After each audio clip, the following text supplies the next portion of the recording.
Prep for 2023. Not going to do a whole lot of look back on the year because the past is the past. I think we're all here because we want to focus on building our businesses for the future, especially over the last month with this arrival of ChatGPT. I think a lot of us understand that AI is probably going to play an impact in our businesses and our agencies this year. Well, I want to talk about it, and I want to get everybody involved here. I have some points that we're going to talk about because what we actually did here was we sent out a survey to our list, to everyone in the blueprint. We asked, what are your biggest pain points? What can we help out with? So I'm going to review some of those things there, give some feedback, give some advice.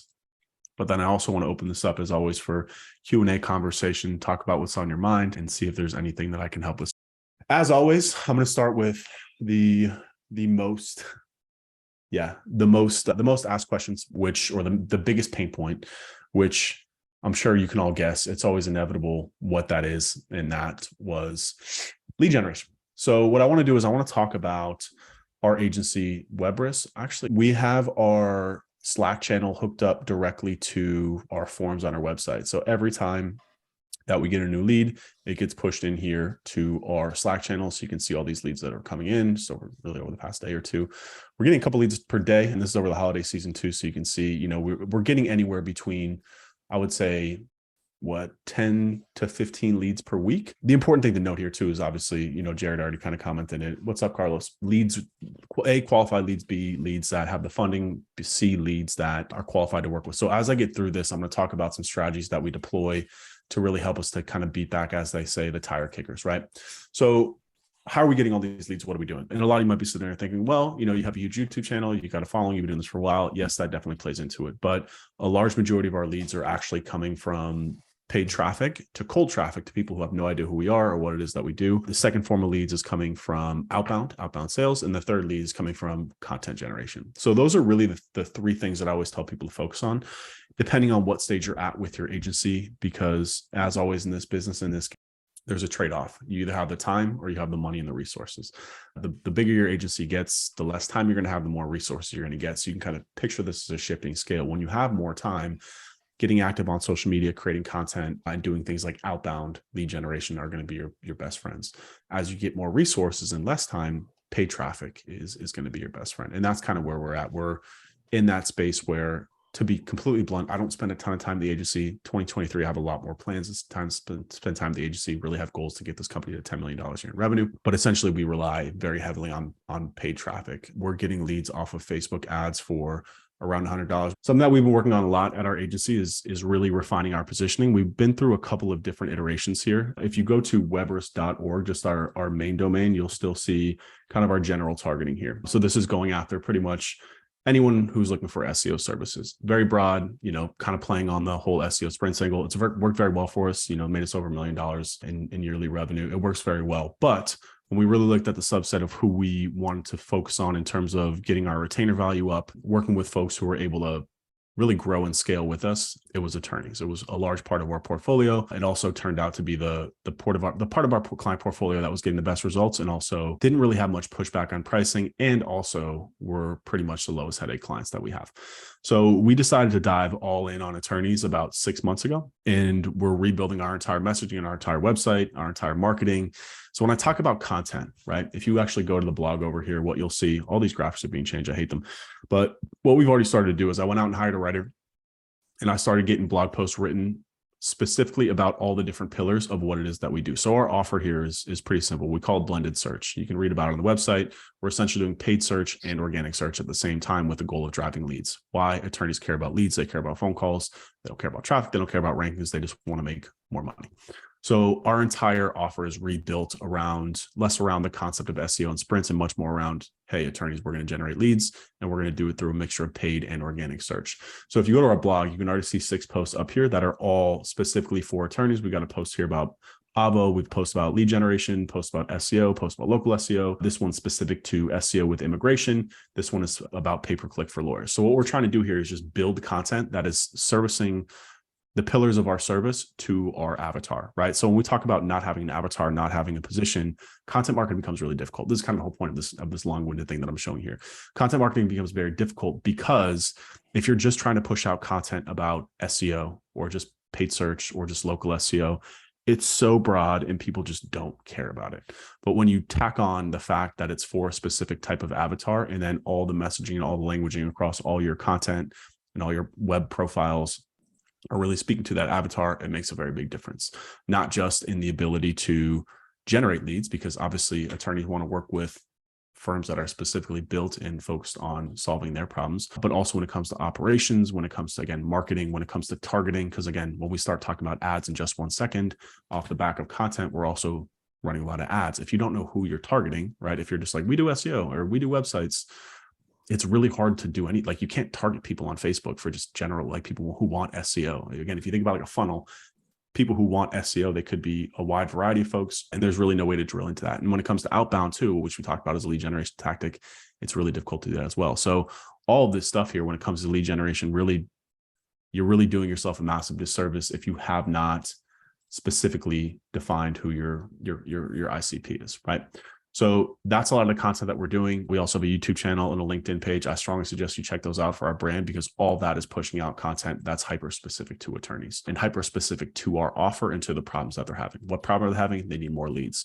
What's our offer? Well, we do it with paid and organic search. So if you go to our LinkedIn page, you'll see some content on there already. In 2023, we've already got 3 months worth of content loaded up that's already scheduled out. So I do encourage you to follow our YouTube channel for Webris and for LinkedIn. Those are the 2 channels that we've really identified, plus our blog. So when it comes to content, that's what we're focused on. We're focused on building content that's hyper specific to helping our client solve their problems and communicate that we're capable of solving those problems. And then B, we're pushing those out to the platforms where we know that we can reach attorneys, and that's LinkedIn and that's YouTube. Those are the 2 platforms that we're focused on. And then the blog, of course, for search purposes. So that's content marketing. And again, where a lot of folks struggle with content marketing is like, I don't know what to post. Just go talk to attorneys, talk to who your avatar is. What problems are they having? It doesn't have to just be what you're doing. So you start, like I look at content marketing as like concentric circles. You always start on the inner circle, which is going to be the service and the offer that you're providing. So that's why the initial content that you're seeing is kind of like our foundational content about what we do, because those are the people that are deepest in the funnel. If they're specifically interested in finding out about paid search or SEO or lead generation. And again, click through our website, you'll figure out how we have it linked up and all the different stuff in there. And then after that, after the first concentric circle, then we start moving out a little bit more. So that's where we start talking about things like Avo, right? FindLaw, like all these different platforms that attorneys should be on. And then we can even scope out into like video marketing and TikTok. Again, these are a little bit outside of what we're doing as a scope for our clients. But this is how you really scale the content creation. This is how you generate more and more top funnel attention and awareness and reach. So when you don't have the resources to pay for ads, to pay to do maybe outbound, content marketing is the best place to start. And again, specifically when it comes to like LinkedIn, like you should be posting on LinkedIn, right? I say this all the time to folks. I give people a lot of shit that, when they come to us and they're like, hey, I struggle to generate leads. And the first thing I say is, show me your LinkedIn profile, show me your Twitter profile, show me your Facebook profile, show me your Instagram profile, show me that you care, show me that you're putting in the energy to even have the audacity to complain about not having leads. Because if you're complaining about leads and you're not even posting on social media, then like, I don't want to hear about it, because you haven't even taken the first step. This is free. It takes a little bit of time. It takes effort, of course, but everything in business does, right? So start with your social media platforms. And if you're going to start with something specific, always start with LinkedIn. That's always going to be the best place for you to do that. So that's our very high level content strategy when it comes to that. I want to talk about quickly about a VSL. Does everyone here know what a VSL is? A VSL is essentially a 4 to 14 minute video that is hyper specific to your offer. So I'm actually about to post one that we just did for Webris for attorneys on the Webris YouTube channel. Definitely check that out. It should be live either today or tomorrow. Essentially, it's 14 minutes and it literally just addresses the problem head on. Attorneys, you have a problem with lead generation. And we even went out and we found data online. Literally, if you just search for if you're working with contractors, like contractor marketing statistics 2023, you'll see these articles that give you data. Data is always a great place to start with this, because you can build an argument around it, right? So the argument that we've made is I found 2 stats. The first stat says that aside from hiring and long hours, the number one problem that law firms face is inability to generate new cases for their business. Boom. That's easy for us, right? That's a huge data point. And that slaps people in the face. Again, it's black and white. It's data. It's proven. And they know that. It resonates with them. Then the second piece of data that I found showed where the majority of law firms spend their marketing budgets, which was like bus benches, email marketing, events, sponsorships. So the argument that I make in this VSL, right, we're picking a side, we're picking a position, we're being very argumentative, saying look at, as a law firm, it's clear you struggle to generate new business. You struggle with marketing, and understandably so. We're not chastising them. It's because you're an attorney, like you're not a marketer, right? And it's not because law firms aren't trying. The data shows that law firms spend hundreds of $1,000,000 a year on marketing. They're just putting in the wrong places, right? Like putting up BuzzBench ads is not going to generate leads. It's not a good way to do it. Problem, we state the problem. You have trouble generating leads. We agitate it with some data, nudging them a little bit, saying, hey, like you can't argue with this. You're spending your money the wrong way. And then solution. Hey, we've got this framework. It's called blended search. We go after paid search and organic search at the same time. We use paid search to go out and prospect for new keywords. We then push those into organic campaigns. It is the fastest, most effective way to generate new leads for your law firm. That's essentially it. And then we just kind of walk through the framework a little bit, and then we leave them with a call to action at the end to book a call for a traffic projection analysis. So basically what we do with that is we push it out organically. We're going to push it out on LinkedIn. We're going to push it out on YouTube. We're going to try and get as much eyeballs to it organically. But really the secret sauce behind a VSL is paid traffic. So again, the final part of our lead generation framework is paid traffic. So we really are only running 3 types of campaigns. On Facebook ads, we're actually testing LinkedIn ads too, but I don't want to complicate things. So the first type of traffic that we're running is very high level, just attention. This is who we like, just content. So we're taking the content that we're creating, the content that I showed you from the blogs, the videos. We have videos for all that stuff too. And we're just pushing that on Facebook, and we're trying to target attorneys. Anybody who has law or legal in their job titles, we're targeting them on Facebook, and we're just running videos to them, trying to pick up video views to build an audience, right? That's campaign 1. It's just audience building. Campaign 2 is going to be direct response, trying to get them to book a traffic projection analysis. This is all available to you in the blueprint. So the draft projection analysis is kind of a better way of, instead of saying, hey, get a free proposal. And the reason why that's so critical, right, is because when we're talking about trying to get people to convert, again, we think about like a funnel, right? Or levels of awareness, right? People who are looking for a proposal are all the way down deep in the funnel. They already know what SEO is. They already know what we do. They already know about a lot of things. They're just like, yeah, I'm interested in talking to you about working together. That doesn't really happen from a single touch point on paid traffic, right? You can't just like run. This is why so many people fail with paid traffic, because they just put out ads. They're like, yeah, get a proposal for SEO service. Like, why? Who are you? Why would we do that? Right. So the traffic rejection analysis is it's like a micro macro conversion. In other words, it's a lot more value to the person who's opting into it because they're getting something from it. So the traffic projection analysis, they get an actual PDF that shows them how much traffic they could be getting, right? It answers a question that they have inside of them before they're ready to convert. So before, which is a much bigger market, right? The people who are already looking for a proposal, great, go to our website, get a proposal there. But on paid traffic, we want to appease to them a little bit more by making them an offer that just inherently has a lot more value to them and for them. So the traffic projection analysis crushes it when we run it to paid traffic. So that's campaign number 2, is we're basically saying, hey, if you've, I don't have the copy off the top of my head. We actually have this in the blueprint, but essentially just being like, look at SEO is, Google is still king. Most of your customers are looking for you on Google. You're not ranking. Let us show you how many customers you could be getting from Google every single month. It crushes it, and we generate leads that way. And then the third and final one is going to be VSL one, right? So the first campaign is going to be audience building with video and content, just getting people aware of who we are, the value that our knowledge, our expertise. We're running about 30% of our budget there. Another 30% of the budget is going direct response advertising, trying to get people to opt in for a traffic projection analysis. And then the third type is getting people to opt in to watch the VSL. So the VSL, we're pushing it publicly for free on our YouTube channel and on LinkedIn, just to whoever's available to want to watch it that's already in our ecosystem.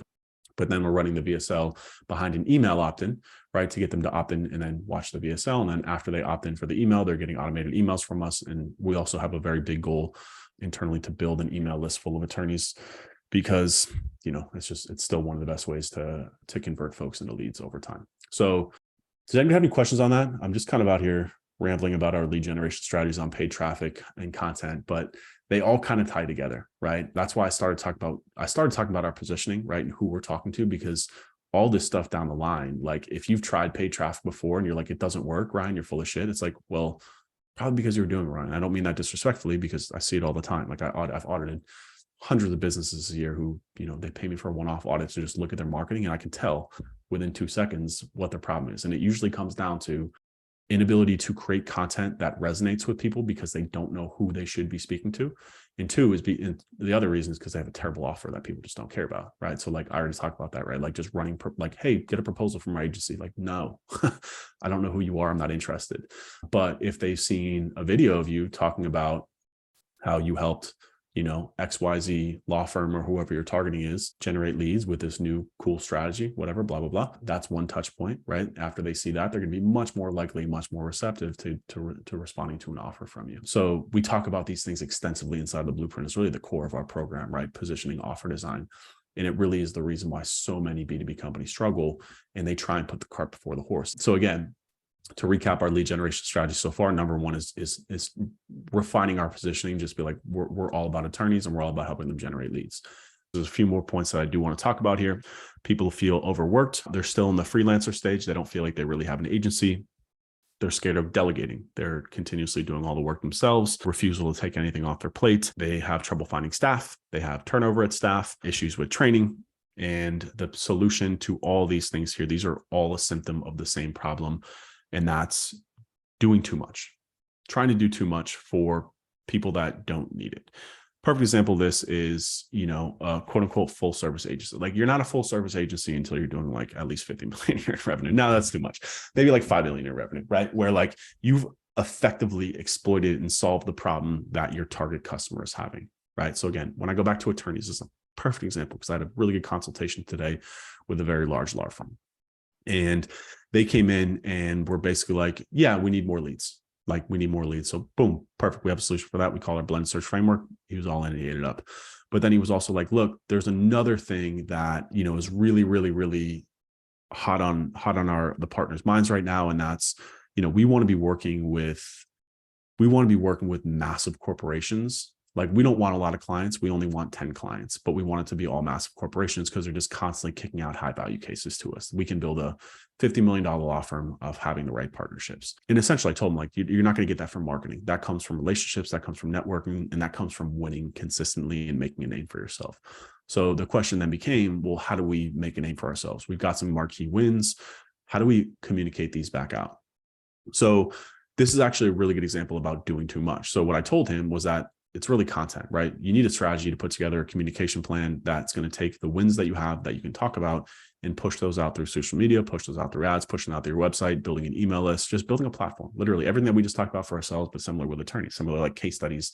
If you're an agency, right? You want to talk about your wins because that's ultimately what's going to drive more customers. However, we're not going to engage with them on that. What I told is that we can do some light consulting with that. We can have set up an extra monthly call with them to talk about that, but that's not an avenue that we're going to explore. So what I did there was, again, a lot of companies, a lot of agencies that I talked to were like, yeah, like, we don't really do website design, but a client asked us to do it. So we did it. We don't really do email marketing or social media, but this client asked us to do it because we're doing such a good job for them. So we did it.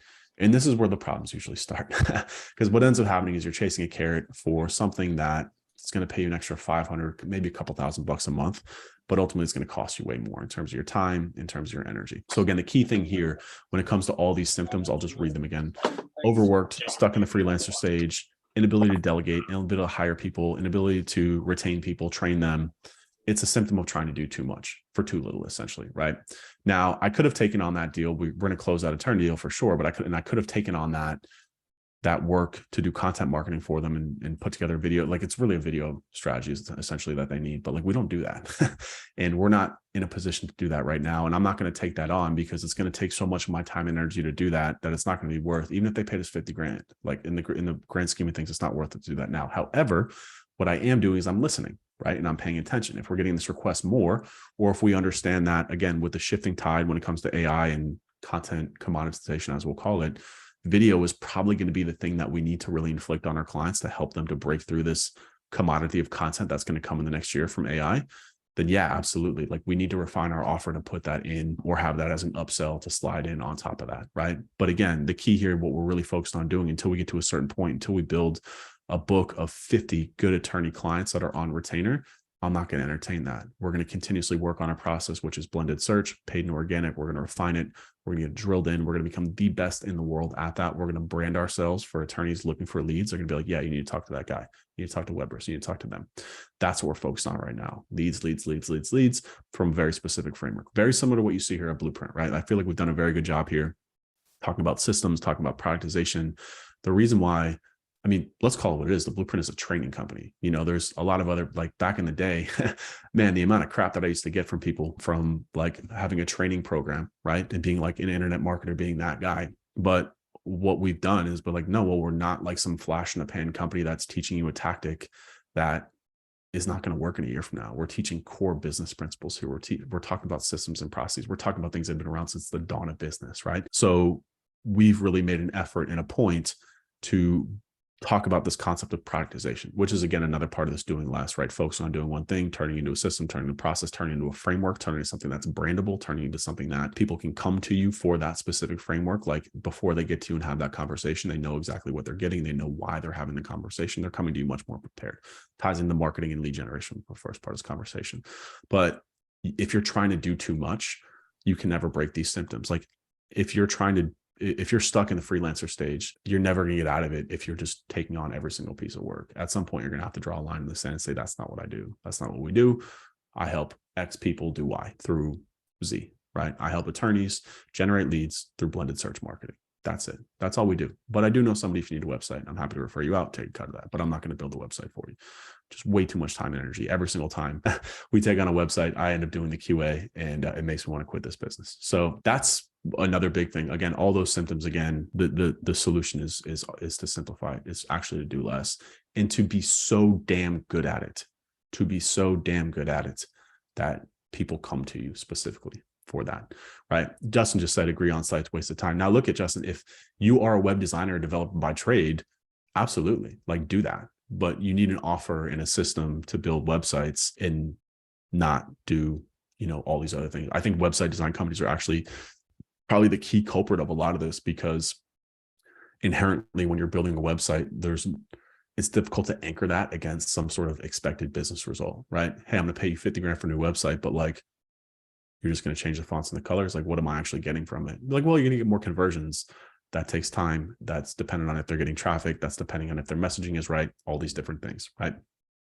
So I think web design companies are a good example of someone that's like, well, it's only a 2-month project, and after that, this client is gone. Like, no, we spent so much money trying to acquire them, we can't let them go. So why don't we do this? Or why don't we do that? Why don't we do social media marketing for them to try and tack on some sort of retainer?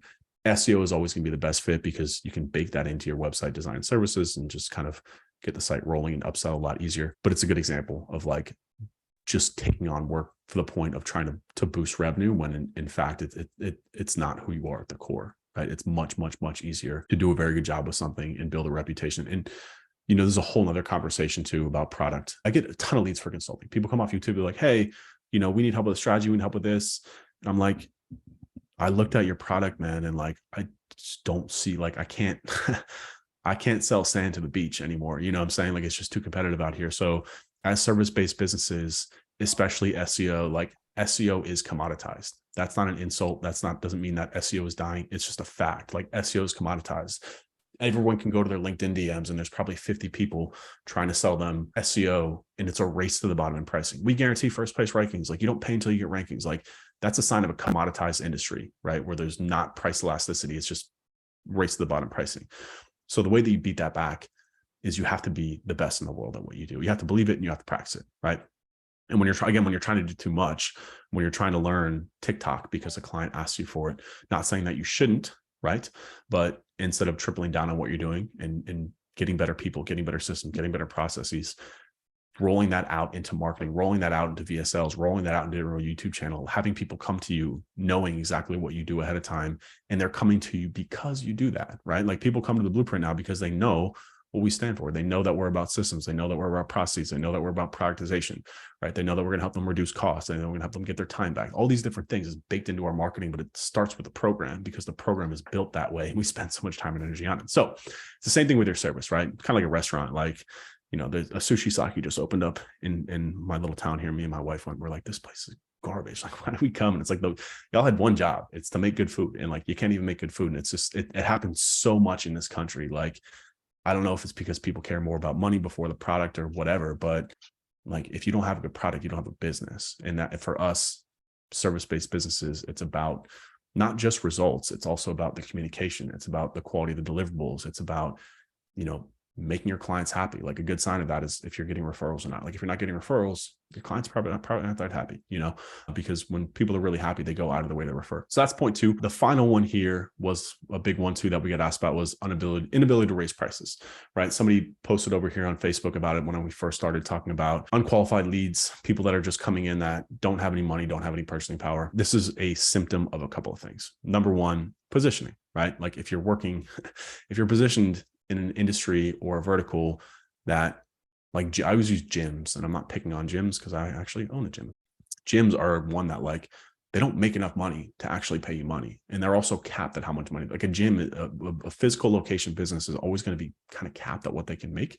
So you got to understand that before walking in. And we talk about this in our positioning and our strategy modules inside of the blueprint, which is like market purchasing power. Like, does this industry make enough money to pay you what you need to be paid, right? That's like point one, is that you're just working with the wrong people and you're getting leads from the wrong folks too. Two, and this is probably the biggest thing that you can do, is your offer, right? If you're just selling SEO, if you're like, we do SEO, again, it's commodity, right? So you're always going to be positioned against people. Like, people now know what they think SEO should cost. This is also why, like, when it comes to links, like why we kind of got out of the link business like 2 years ago was because it's a commodity. Like, people have a set cost when it comes, like, we'll do link building for clients, but we just bake it into the retainer. We talk about it, whatever. The point is that when something is commoditized, that it's really, really, really, really difficult. Like, you can't raise your prices. You just can't. It's like, if you're a reseller of, iPhones or whatever, like you can't change the market, right? So you need to change your offer. And what changing your offer means is that you need to be focused on something that's going to have a higher impact. In other words, you need to make your clients more money. You need to have a bigger impact on their business. And just doing SEO sometimes, not that there's anything wrong with it. If you have the right vertical, if you've picked the right vertical, if you have the right positioning, if you found an industry that has purchasing power, if you found an industry still uses Google with a purchase intent way, right? What I mean by that is attorneys are a great example of that. You go and you type an attorney near me, people are going to pick up the phone and call, right? That's conversion. People are still using Google to convert. That's another big thing. If you want to sell SEO, like, it has to be in an industry where there's still conversion intent.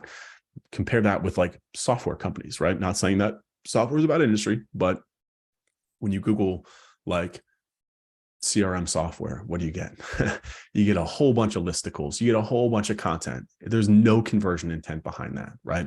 So when you're not driving conversions or revenue or leads or purchases or whatever for clients, it is going to be very difficult, very, very difficult to sell it, and very difficult to raise your prices and get paid what you need, right? So what you can do, right, is focus on your positioning. And then two is focus on your offer, right? So like what I kind of alluded with attorneys, right? Already starting to think ahead. We're changing our offer. And this is, I think, a great thing to look at as our company. Like, if you looked at Weberstore the past couple of years, like, we're constantly changing our stuff.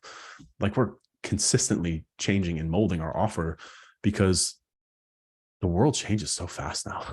and just the internet has gotten so crazy and so crowded that if you're just selling the same thing over and over again, like, at some point you're going to hit a wall, So again, going back to the example that I was talking about with our attorney clients, when the guy asked me, hey, we really want to go up market and land these big clients, what do we have to do? Well, you should be doing video marketing. Like, that's something that we're going to really start considering, especially again with this rise of AI and commoditization of written content. Like, how are we going to help our clients succeed? Well, we're going to have to figure out how to help them do video marketing. We're going to have to. It's not something I want to do. It's not something I'm excited about. It's going to be a pain in the ass, but it's going to be something that we're going to have to figure out how to fold into our offer, right? And that's listening to, like, sales is like the number one way that you can figure this stuff out, is just listening to what people want. What are they telling you? What are the people who are all the way down the funnel, interested in work with you, have the money to pay you? What are those people telling you that they're interested in what they want? Leads, sure, absolutely. That's what we're betting the farm on. But listening to these people now too, that are like, no, we're a premier law firm. Like, we want to go up market. We want to be, that. Well, how can we help them do that? Right. And again, this goes back to what I was talking about with the AI thing. It's not about what we do. It's about who we do it for. Listening to who that is, that doesn't apply to all these other industries. So if you're just looking at this like a blanket thing, like, oh, well, I do SEO, now I'm going to do video because that's what Brian talked about in that live. No, it's not about me. I'm trying to inflict the way that you're thinking. So that way, if you are hitting this problem, which it seems like a lot of people are, because a lot of people ask us about this, then this is what you got to do. Listen to your customers and figure out what's going to help them get more X, more sales, more revenue, more clients, more emails, more leads, more phone calls, more people, whatever that is, right? And that's why, again, all this stuff is so important. And that's why, like, it's like the butterfly effect, right? Like going all the way back to the beginning, which is positioning in the who, just making a small change there has a huge impact on all the way down the line, right? Versus what I'm doing versus what you're doing. That's why we have to start there. And that's why I know I can be repetitive and redundant talking about this stuff over and over again, but it's because it's literally the best advice that I can give you to go back to this. Positioning and offers are like the two key things here that are always going to keep you alive in this business, which I think is kind of a good segue into AI. And this will be my last part before I open this up to questions, because there's quite a bit that have come in. I apologize. But this whole thing with AI has really got me thinking a lot in terms of what's going to happen with us here. And I'm not going to sit up here and pretend like I have the answer, because something that I'm also very cautious of is looking at how knee-jerk this world has become. And I'm going to give you a couple examples that might resonate with you. Clubhouse. Who remembers Clubhouse? That stupid ass app that everyone thought was going to be the next big thing. You dive all in on that, and what happens?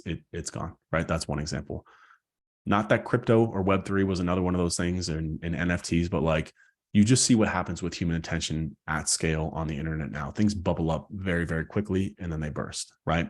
So I'm not going to do the same thing with AI. I'm not going to sit here like people did with NFTs and said that like a picture was going to be like the next best investment, blah, blah, blah, whatever. Not saying that it wasn't, not saying that it was stupid. I'm just saying human nature inherently tends to bubble things up, especially when there's money to be made, or there's opportunity, there's massive change, right?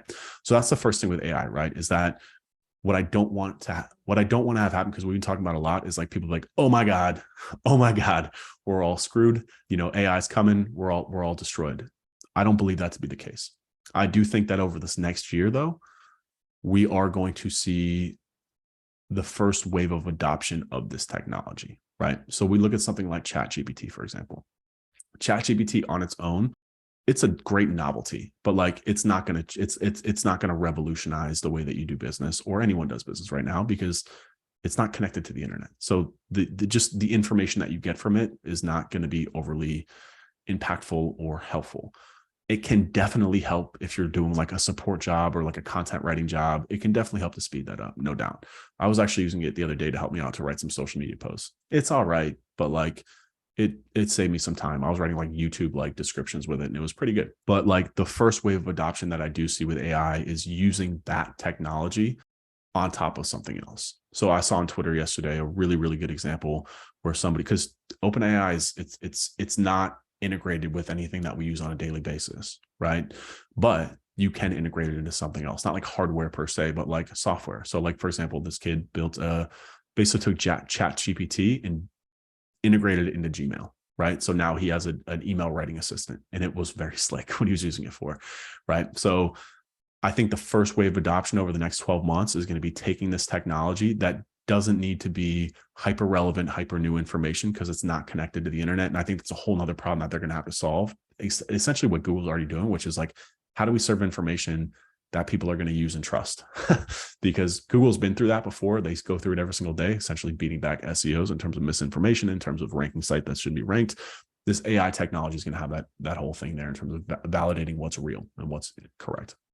But the point I'm trying to make is that over this next 12 months, I think we're going to see the adoption of this technology into things that we're already using, putting it into Sheets to do keyword research faster, automated, right? Putting it into Google Docs to do a content outline already. And I know there's companies that do this, but I've tested them all, and they're just whatever, to be honest with you, right? So I do think that the first iteration that we're going to see from this, the first adoption, is going to be taking ChatGPT as we see it and making it more useful. Right. And then I don't know what the time frame was, and that could be 2 months, that could be 12 months, it could be 24 months. Right. So time frames, I have no answer for you. But then after that, I think that the next wave 2, is going to be when these AIs are really starting to connect with hyper relevant information. I do think that it's going to take a massive chunk out of Google's market share. And I know Google's it definitely has its own solution for this. Right. But I do think that once this type of AI, and Apple, I'm sure does too, like once this type of AI is in our hardware, right? Like once you don't have to go to a website on desktop to use it, and it's just on your phone and you can just talk to it, that's when I think it's really going to take a massive chunk out of Google, right? Because a lot of the things, and I don't mean in a bad way too, because I look at it this way, right? Is that a lot of things that we search Google for now, we don't need to search Google for. Like, and everyone here knows at least 10 searches that they search Google for, and they're like, what the F is this, Google? Just give me the freaking answer. You know, like Search recipes is a great example. It is the worst experience, right? Search for weather, search for what channel the Patriots game is on this weekend. That's another one that drives me crazy.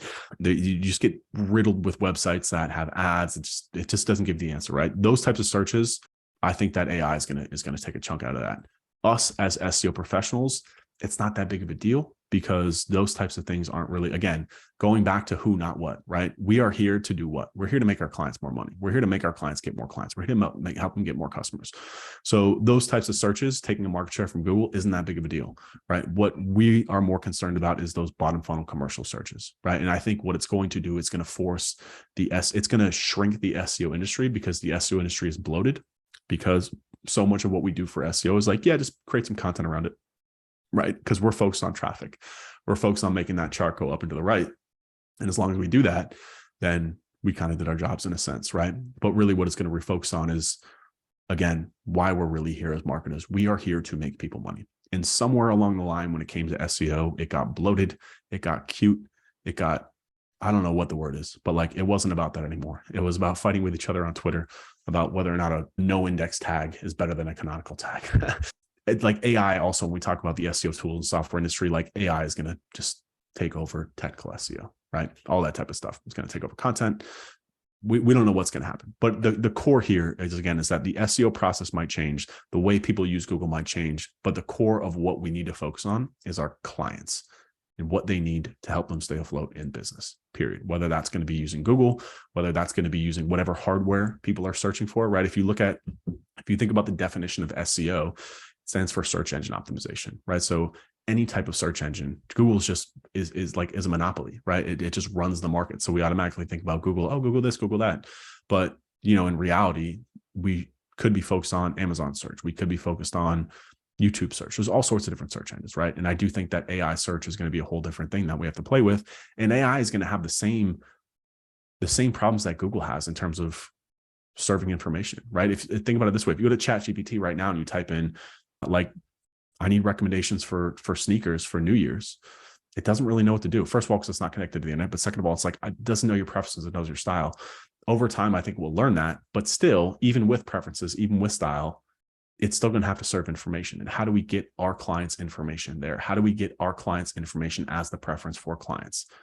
Well, branding, content, information, getting our product in front of people, right? Same thing that we're doing now, right? So it's the other big thing here too, and this is what I was thinking about today in the shower, is that as long as humans are buying stuff, that's who we're selling to, right? We get stuck in and this is my big gripe with SEO, is that SEO is so disconnected from actual marketing now. Like, we're so focused on Google and not focused on what people are doing and what people are, because we're ultimately selling to people, right? So as long as people are on the other end of the technology, that's what we need to be focused on. So again, that was kind of a long rant. I don't have any definite answers for you. I just want to give you my thoughts and opinion on this. I've been thinking about this a lot. I've been studying this a lot. I've been listening to people a lot. And yes, I do think this is going to have a big impact. I think it's going to de-bloat the industry that's gotten too bloated, commoditized, like link sellers, content sellers, all this stuff. I think it's going to shrink the industry. And again, to me, the first step you can take is doing things like this, right? Staying connected, talking to people, having conversations, listening to people that you trust, testing, doing your own work. And two is focusing on your customer, because at the end of the day, we're selling to people, and whatever that middle point is in terms of the mechanism of how we find people, whether that's Google, whether that's an AI, whether that's Facebook ads. And if you think about it this way too, the way where Facebook ads are right now is that cookies are gone. They're done.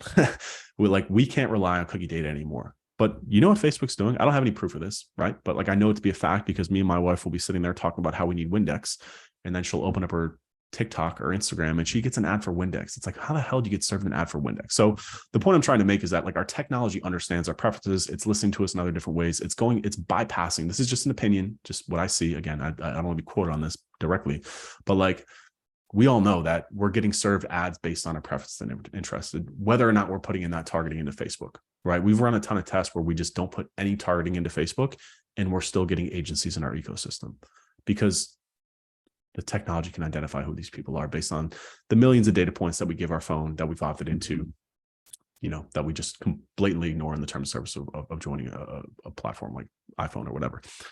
So the point I'm trying to make is when you apply that to AI as well, right, is that we're still getting our ads served to people based on interests and preferences, even though there's no direct input for that, if that makes sense. So again, when we look at search right now, people are putting into Google exactly what they want.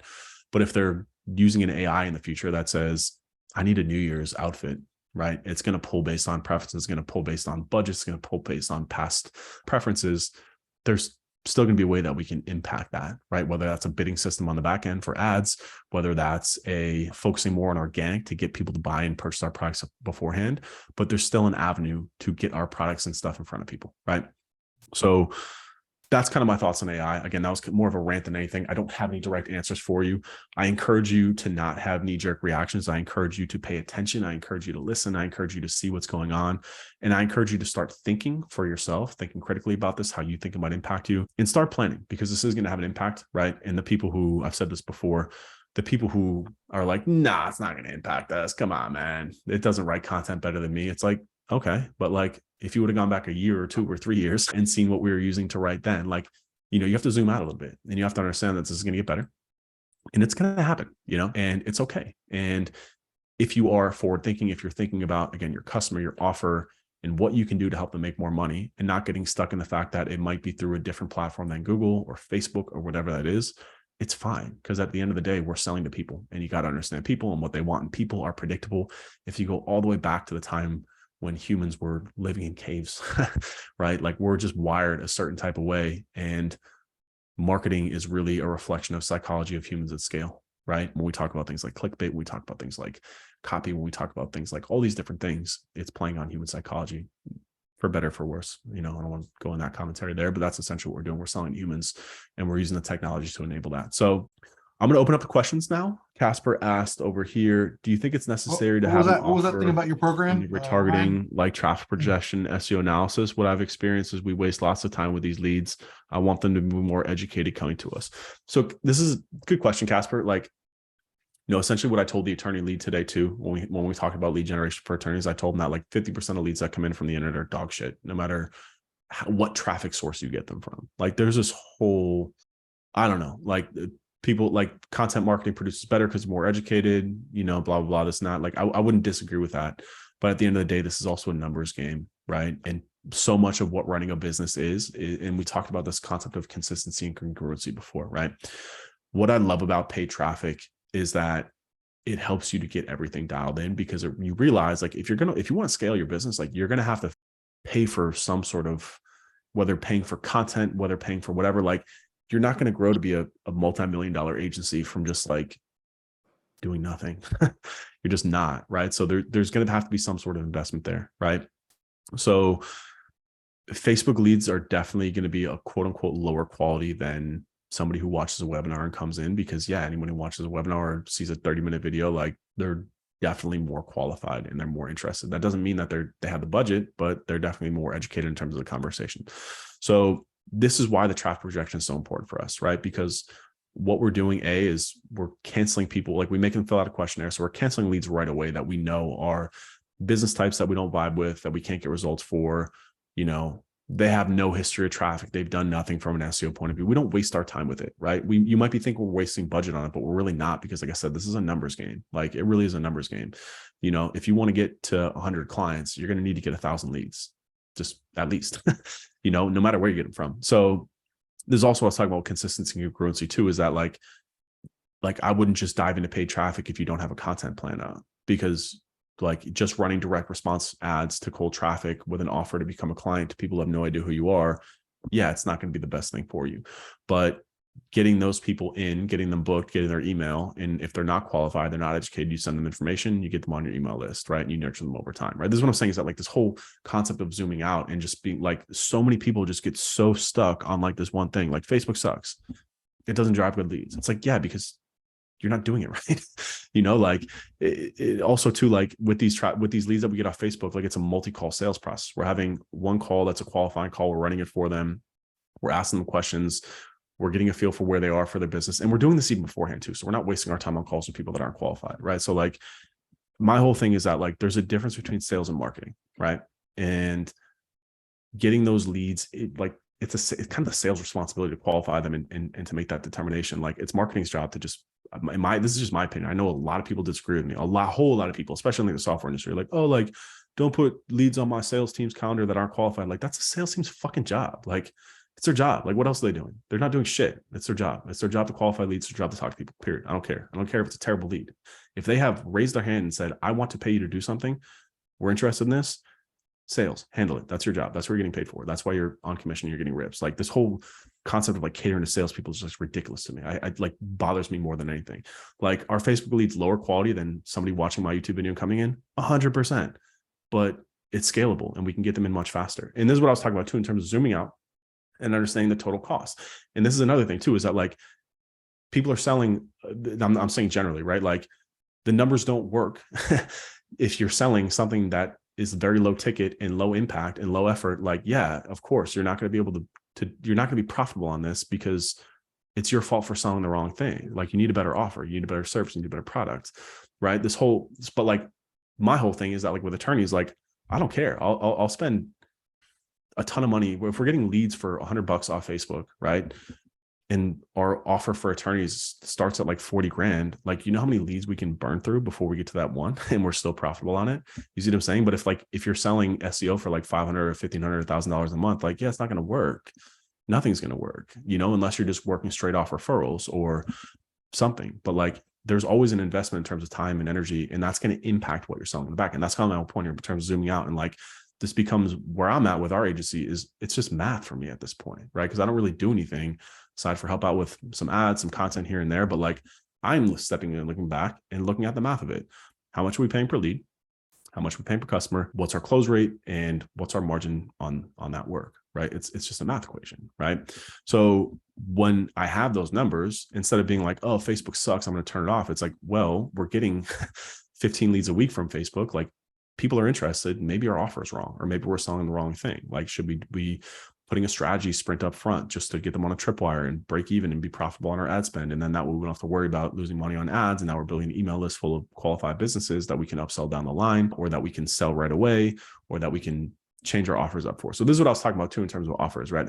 It's just this whole thing that I see a lot on like LinkedIn with like, people are just like so ridiculous when on LinkedIn, like talking like they know everything, but it's like stop sending like unqualified leads to sales team. Like, no, don't no, like marketing's job is to get people excited. It's to get people in the door, and it's sales jobs to talk to those people. Like your whole job is to talk to people. That's all you do. Like, shut up. And I love salespeople. I'm a salesperson myself. So like, I get it. Like, but anyways, so like any leads, internet leads are shit, period. Like 50% of leads, no matter where you get them from, are going to be shit.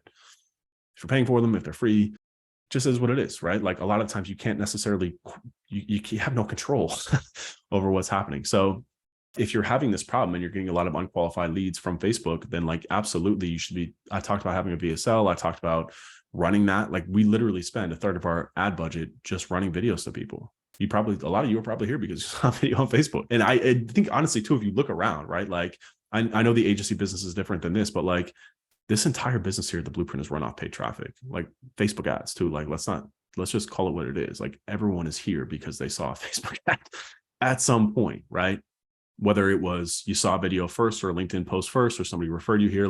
At one point you saw our ad and you took action on it. I'm sure even maybe on this exact webinar here, where this is pretty much like our email list was built off Facebook ads. And so you maybe book from there, or our Slack group was built off Facebook ads and maybe book from there, or we're running ads on Facebook to get people in here. So to answer your question, Casper, like run a webinar, right? If you want people to be educated, just run a webinar instead of it, right? Like, and that's part of it too. Like, and the VSL is the same as like a webinar is basically a live VSL, right? This is a little bit different. This is much more value to the customers. Like, I'm going to be here as long as you guys want. So, but like these types of things, this is what better way to warm people up than something like this. Get up here and interact with people and talk to them and engage and educate and conversate and ask questions and provide value to them, right? So if you're struggling to get people who are warmed up, then throw something else in front of it, right? And then make the call to action off the back of the webinar, just like I did with our strategy module, right? And then like, I'm sure you're gonna get remarketing ads trying to sell you our strategy module, right? And you're gonna be much more likely to buy it after sitting through something like this. So I hope that helped. So Ed asked, how much revenue do you expect from a salesperson? Good question, Ed. It's less about revenue and it's more about close rates, because selling different offers at different price points, we don't we don't look at it from a revenue point of view. We're looking at more from a close rate point of view. So we have, I think it's like 30 to 35% close rate is like our floor. And if you don't hit that, then we'll put you on a PIP. And that's speaking here at Blueprint. And the reason we also don't look at revenue per se is because our salespeople are 100% commission here at Blueprint. So, and the deal sizes are kind of the same here anyways too, right? We do have the strategy that's like a lower ticket offer than our main package here, but it's more of a close rate type thing, right? And again, it's tough to always put it on the blame of the close rate because as we discussed here, like, you know, a lot of leads that come in are just not qualified. They're not bad leads per se, but maybe they're not qualified. So, you know, we'll put you on a PIP, which is a performance improvement plan that basically just says we're paying very close attention because we spend a lot of money on our leads. We spend a lot of money on traffic and we can't afford to just burn leads and like have, and there's another reason too, where I'm like I'm hard on salespeople because A, they make a lot of money and B, like this is their job. Like we don't ask them to do anything else. We don't ask them to like put together documentation or proposals. It's like, it's your job to just talk to people. So we're extremely, extremely hard on salespeople and not really apologetic for it too. I just think that it's kind of the nature of what they do and it's how they get treated in every other industry too. Abdi asked, is niching down by location enough in 2023? I don't like the term niching down either. Location is not one that I would necessarily, I mean, you can be like, we're a local agency here in Miami, but like that's just basically saying that you work in a specific area in an industry that doesn't really matter where you are, right? So what you're really doing is maybe cutting yourself off in the knees. If somebody from, you said you're in Toronto, but if somebody in Montreal comes to you and you're like, nope, I don't know where business is in Toronto, you're not really solving the problem. You're cutting yourself off the knees. Also, you're compounding the problem because you're only working in a specific location, right? Toronto's a big city for Canada, but in the grand scheme of things, it's not a huge city. What's happening is that you're now a jack of all trades and a master of none in a small market, right? So you're working with coffee shops, gyms, you're working with anybody that you can work with. And that's actually compounding the problem. The point of niching down or focusing on the industry is solving a specific problem for a specific client. It streamlines your operations. It helps you to baseline results because you're doing the same thing over and over again. But if you're trying to do a bunch of different things for a bunch of different businesses, it's not really an effective way to do it. So I hope that answered your question. Ed asked, what percentage do a lot of agencies spend on marketing? I would say we spend a lot in terms of top line revenue at Weber's. We spend about 15% of top line revenue on marketing, which is a lot. In Blueprint, it's even more. I mean, in terms of but I'm a marketer by trade. I'm a marketer by nature. So my businesses reflect that. Like I'm a huge proponent of investing in marketing because it's not just because of direct acquisition, freeing up cash flow to do that. Actually, before going my entire year end, I get paid on distributions there only. I own 90% of my agency. I don't take a salary from it. I just take the quarterly distributions. But in the last 2 quarters, I stopped my distributions and I'm taking 100% of that, which is going to be close to 6 figures. And I'm pushing that 100% into marketing for next year. So reinvestment back into the business. So I think a lot of folks don't invest that much, right? Because number one is because they don't have the free cash flow to do so, which is generally a sign that, you know, their agencies are just not operating effectively and efficiently, which is why things like positioning, offer design, and productization are so important, because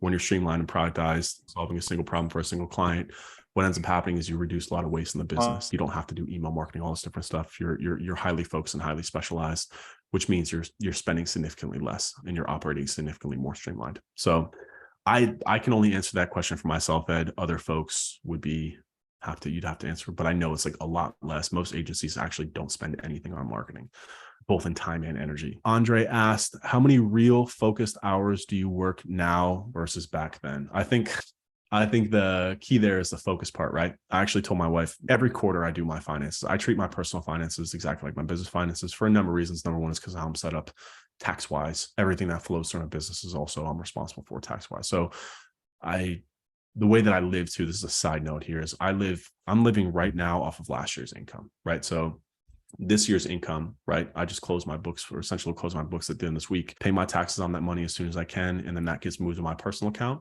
And out of that personal account, I pay for, you know, everything in me and my wife's life, mortgage, vacation, everything, investments also, right? So I'm in a very fortunate situation where I'm living a year ahead, right? Or a year behind, however you want to look at it. And it's funny because when we were going through my finances to last night, actually, my businesses made more this year than did last year, but personal income wise, I'm taking less because I talked about how I'm investing back in the business. We hired more people. I'm working a lot less now. And I told her, she's like, why do you think you made less this year than last year? I was like, well, I didn't really work that much. Like we got married. I took basically 2 months off in the middle of summertime. She was like, you're working nonstop. You're always in front of your computer. I'm like, yeah, but I'm not really focused sometimes. Like I'm like, just because I'm in front of my computer doesn't mean that I'm working. Sometimes I'm watching YouTube, just wasting time, whatever, blah, blah. So it's been actually a real big thing for me, Andre. Like one of my, I take a real honest look at myself every quarter too. And I ask myself, am I doing everything that I possibly can to put myself and my businesses and my people in a position to succeed? And if I were to look back on this past year, I would say, no, I didn't. I would say I was not as focused. I wasn't as hungry. I wasn't as effective as I've been.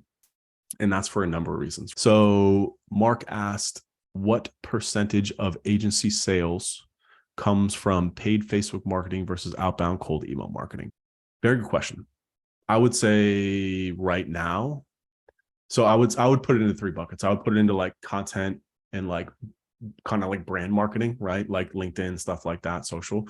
I would say 50% come from content and social, 50% come from paid media. And right now, a handful are coming from outbound because we've really had to revamp our entire system there. And like, I'm actually really excited to talk. In the past, a lot more has come from outbound, but like the person that we had running that over the last year kind of fell off. So we've had to rebuild it, especially for attorneys. It's kind of a different process, different system. And like the past 2 months, anything that you're trying to do from a business point of view, from like an outbound, like when you're not top of mind, top priority, like the holiday season just freaking blows everything up. So ask me again at the end of January. And I think that outbound will grow by like 5% every month, because I feel like we've got a really good system and a really good process there to get that dialed in. And we're starting to get some good conversations booked with attorneys, but it really takes a lot of time. Like the thing about outbound that people often, I think that outbound is what people fail the most. And I say fail very lightly because I don't think they fail at it. I just think that they don't get the results that they expect and they get off it too soon. Right. And that's like the first thing is that, one, not enough time and energy was put into the testing and the iterations of campaigns. It doesn't work the first time. Like you got to really test messaging, change it. Is it LinkedIn? Is it email? Is it voice drops? Is it Loom videos? What is the offer that we're sending? Should I be asking for a call? Like people ask us this all the time, and I'm like, you just have to figure it out. Like you just have to do it because it just depends. And so much of it is a numbers game and a timing game that you just don't really know. So that's part one. And then part two is just not doing it long enough. Like you got to do it for 6 months. Somebody has to be pounding that pavement every single day for at least 6 months before you can determine if it's a failure or not. And it's one of those things too. It's kind of like I talk about Facebook and like LinkedIn, is that so many people try it and they're like, oh, this doesn't work. It's like, it didn't work for you, but like I know plenty of people that it works for, and it's because they push a little bit harder and figure it out. So I hope that answered the question, Mark. Abdi asked, if you started all over again for your SEO agency, who would be your first hire?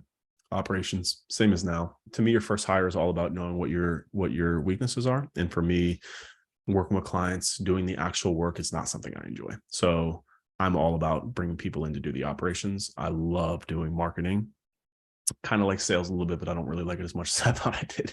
I'm just a marketer, and I'm an introverted marketer at that. Like I'm a lazy marketer at that too. Like I want to do the least amount to drive the most amount of impact. And that's what I like to focus on. So with my companies, again, what I think is really important here, Abdi, too, is that like everyone here, I think is a business owner, an aspiring business owner.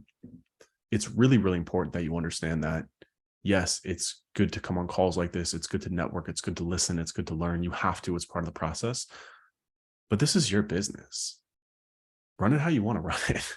Like people ask me that question all the time and I'm like, do whatever you want. Like whatever you don't like doing, hire someone to do that, as soon as possible too, so I always say again, whatever your weakness is, if you don't like sales, bring in a salesperson. It's not like there's no right or wrong way to do it per se. I think there's an easier way and a harder way, but keep in mind, like this is your business and you got to be happy doing this stuff, man. You got to build your business in a way that I think reflects who you are. And I think if you were to really come into my businesses and see these things and how they operate and the people that we have here and the people that have stuck here are people that, share a similar mindset in that and are happy to take on the role that that I don't want to take on. And that's not because the role is bad. It's just because it's not something I'm good at. And I think you see that at Blueprint. There's like a bunch of people here that are working behind the scenes and in front of the scenes too, that are taking on these roles of doing stuff that I can't do. The reason why I love agency life is because you can always go up, charge more,